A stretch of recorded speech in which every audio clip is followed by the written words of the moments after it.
जळगाव जिल्ह्यातील 16 नगर परिषद व 2 नगर पंचायतीची आज मतमोजणी या ठिकाणी होणार आहे। सकाळी 10 वाजेपासून या मतमोजणी सुरुवात होणार असून आपण नशिराबाद या ठिकाणी मतमोजणी केंद्रावर आहे। आपण बघू शकतात की या ठिकाणी पोलिसांचा प्रचंड फौजफाटा तैनात करण्यात आला आहे।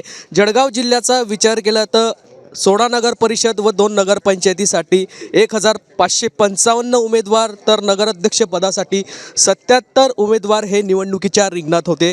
जळगाव जिल्ह्यात एकूण 27 नगरसेवक हे बिनविरोध या ठिकाणी निवडून आले आहेत, तर एक नगराध्यक्ष या बिनविरोध झाले आहे। मंत्री गिरीश महाजन यांच्या पत्नी साधना महाजन या ठिकाणी बिनविरोध झाले आहे।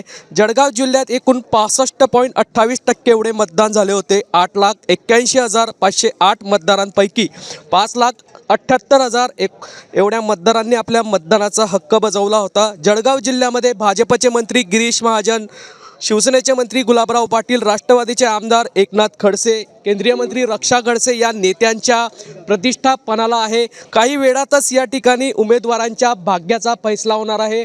टपाल मतदानापासून या ठिकाणी मतमोजणी सुरुवात होणार आहे। त्यानंतर प्रभागनिहाय या ठिकाणी मतमोजणी सुरुवात होणार असून प्रशासनाच्या वतीने मोठी तयारी या ठिकाणी करण्यात आलेली आहे। उमेदवारांसाठी या ठिकाणी टेबल या ठिकाणी प्रतिनिधींसाठी लावण्यात आलेले आहे।